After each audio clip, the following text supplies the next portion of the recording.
Big boss winner Gilli ಏನಿದ್ದಾರೆ ಆ ಗಿಲ್ಲಿ ಕಾಲ ಕೆಳಗೆ ನುಗ್ತಾರ ಹಾಗಾದ್ರೆ ಬಿಗ್ ಬಾಸ್ ಸ್ಪರ್ಧಿಯಾಗಿದ್ದಂತಹ ಸತೀಶ್ ಈ ಒಂದು ಪ್ರಶ್ನೆ ಮೂಡುತ್ತಾ ಇದೆ.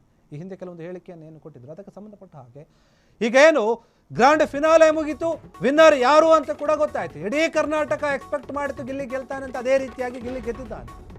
ಈಗ ಅವ್ರ ಕಾಲ ಕೆಳಗೆ ನುಗ್ತಾರ. ಬಿಗ್ ಬಾಸ್ ಗಿಲ್ಲಿ ಗೆದ್ರೆ ಅವನ ಕಾಲ ಕೆಳಗೆ ನುಗ್ತೀನಿ ಅಂತ ಸತೀಶ್ ಹೇಳಿದ್ರು.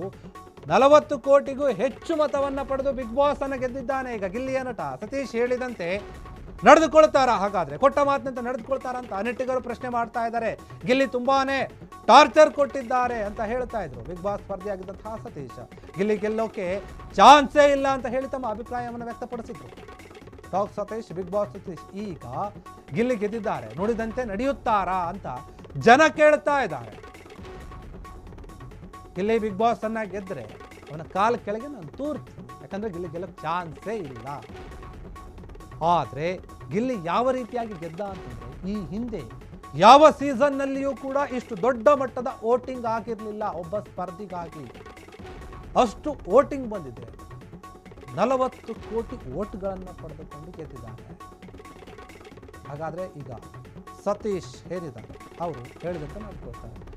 ಗಿಲ್ಲಿ ಏನಾದರೂ ನೋಡಿ ಈ ಬಾರಿ ಒಂದು ವೇಳೆ ಈ ಸೀಸನ್ನ ಗೆದ್ದುಬಿಟ್ರೆ ನಾನು ಗಿಲ್ಲಿ ಕಾಲು ಕೆಳಗೆ ತೂರ್ತೀನಿ, ಬರೆದಿಟ್ಕೊಳ್ಳಿ ಅಂದರೆ ಅವ್ರ ಮಾತಿನ ಅರ್ಥ ಏನಾಗಿತ್ತು ಮೊದಲು ಗಿಲ್ಲಿ ಗೆಲ್ಲೋದೇ ಇಲ್ಲ ಅಂತ ಹೇಳಿಬಿಟ್ಟಿದ್ರು. ಖಡಾಖಂಡಿತ ಬಾರಿ ಸವಾಲು ಕೂಡ ಹಾಕಿದ್ರು. ಗಿಲ್ಲಿ ಗೆಲ್ಲೋದೇ ಇಲ್ಲ, ಗಿಲ್ಲಿ ಏನಾದರೂ ಗೆದ್ದರೆ ಒಂದು ವೇಳೆ ನಾನು ಗಿಲ್ಲಿಯ ಕಾಲು ಕೆಳಗೆ ಬಂದು ತೂರ್ತೀನಿ, ಬರೆದಿಟ್ಕೊಳ್ಳಿ ನೀವು ಅಂತ ಹೇಳಿ.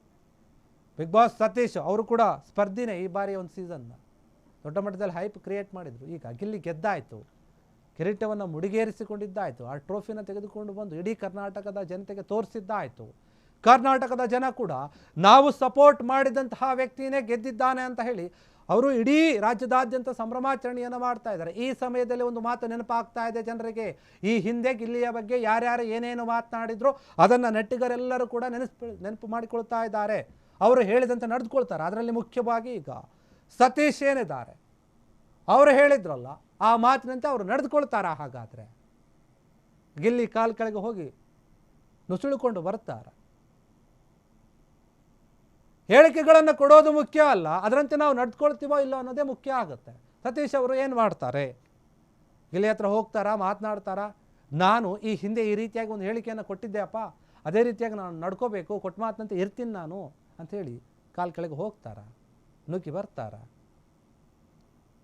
ಗೊತ್ತಿಲ್ಲ. ಆದರೆ ಬಿಗ್ ಬಾಸ್ ಹೋದಾಗಿಂದಲೂ ಕೂಡ ಸತೀಶ್ ಅವರು ಏನು ಎಲಿಮಿನೇಟ್ ಆಗಿ ಹೊರಗೆ ಬಂದರು ಬೇರೆ ಬೇರೆ ರೀತಿಯಾದಂಥ ಒಂದು ಹೇಳಿಕೆಗಳನ್ನು ಕೊಡ್ತಾ ಇದ್ರು, ಬೇರೆ ಬೇರೆ ಕಂಟೆಸ್ಟೆಂಟ್ಗಳ ಬಗ್ಗೆ, ಸ್ಪರ್ಧಿಗಳು ಯಾರಿರ್ತಾರೆ ಅವ್ರ ಬಗ್ಗೆ. ಆದರೆ ಗಿಲ್ಲಿ ಬಗ್ಗೆ ಈ ರೀತಿಯಾಗಿ ಮಾತನಾಡಿದ್ರು. ಆ ಕಂಟೆಸ್ಟೆಂಟ್ಸ್ ಏನಿರ್ತಾರೆ ಒಂದೊಂದು ಬಾರಿ ಒಂದೊಂದು ರೀತಿ ಹೇಳಿಕೆಯನ್ನು, ಅವ್ರು ನನಗೆ ಚೆನ್ನಾಗಿದ್ರು, ಇವ್ರು ನನ್ನ ಹತ್ರ ಚೆನ್ನಾಗಿರಲಿಲ್ಲ, ನನ್ನ ಹತ್ರ ಅವ್ರು ಅದು ಕೇಳಿದ್ರು ಇದು ಕೇಳಿದ್ರು ಅಂತ ಹೇಳಿ ಒಂದು ರೀತಿಯಲ್ಲಿ ಸೋಷಿಯಲ್ ಮೀಡಿಯಾದಲ್ಲಿ ಸತೀಶ್ ಅವರ ಬಗ್ಗೆ ತುಂಬ ನೆಗೆಟಿವ್ ಆಗಿ ಟ್ರೋಲ್ ಆಗ್ತಾ ಇದ್ರು, ತುಂಬ ಬಿಲ್ಡಪ್ ಕೊಡ್ತಾರೆ ಅನ್ನುವಂತಹ ಮಾತು ಕೇಳಿ ಬರ್ತಾ ಇತ್ತು. ಅದೇನೇ ಇದ್ರೂ ಕೂಡ ಅದೆಲ್ಲದಕ್ಕೂ ಕೂಡ ನಾನು ಡೋಂಟ್ ಕೇರ್ ಅನ್ನುವಂಥ ರೀತಿಯಲ್ಲಿ ನಡೆದುಕೊಳ್ತಿದ್ರು. ಆ ಸಮಯದಲ್ಲಿ ಗಿಲ್ಲಿಯ ಬಗ್ಗೆ ಕೇಳಿದಾಗ ಮಾತನಾಡಿದ್ರು, ಸತೀಶ್ ಗೆಲ್ಲೋದೇ ಏನು ಸತೀಶು ಹೇಳ್ತಾ ಇದ್ದಾರೆ ಗಿಲ್ಲಿ ಗೆಲ್ಲೋದೇ ಇಲ್ಲ ಅಂತ ಹೇಳಿ ಅನ್ನುವಂತಹ ಮಾತು ನೆಟ್ಟಿಗರನ್ನು ಸ್ವಲ್ಪ ಕೋಪ ಬರೋ ಥರ ಮಾಡ್ತಿ. ಈಗ ಗಿಲ್ಲಿ ಗೆದ್ದಿದ್ದಾನಲ್ಲ ಸ್ವಾಮಿ, ನೀನು ಹೇಳಿದಂತೆ ನಡ್ಕೊಳ್ತೀಯಾ, ನುಡಿದಂತೆ ನಡೆದುಕೊಳ್ಳುವಂಥ ವ್ಯಕ್ತಿ ನೀನು, ಹಾಗಾದರೆ ನಡೆದ್ಕೋ, ಈಗ ಗಿಲ್ಲಿ ಗೆದ್ದಿದ್ದಾನೆ ಅವ್ರ ಕಾಲು ಕೆಳಗೆ ಹೋಗು ಅಂತ ನೆಟ್ಟಿಗರೆಲ್ಲರೂ ಕೂಡ ಹೇಳ್ತಾ ಇದ್ದಾರೆ. ಮತ್ತು ಪ್ರಶ್ನೆ ಮಾಡ್ತಾ ಇದ್ದಾರೆ, ನೀವು ನಡೆದುಕೊಳ್ತೀರಾ ಹೇಳಿದಂತೆ ಅಂತ ಹೇಳಿ. ಕ್ಷಣ ಕ್ಷಣದ ಸುದ್ದಿಗಳಿಗಾಗಿ ಫ್ರೀಡಂ ಟಿವಿ ಸಬ್ಸ್ಕ್ರೈಬ್ ಮಾಡಿ, ಲೈಕ್ ಮಾಡಿ ಹಾಗೂ ಫಾಲೋ ಮಾಡಿ. ಹೊಸ ಸುದ್ದಿಗಳ ನೋಟಿಫಿಕೇಶನ್ಗಾಗಿ ಬೆಲ್ ಐಕಾನ್ ಮೇಲೆ ಕ್ಲಿಕ್ ಮಾಡಿ.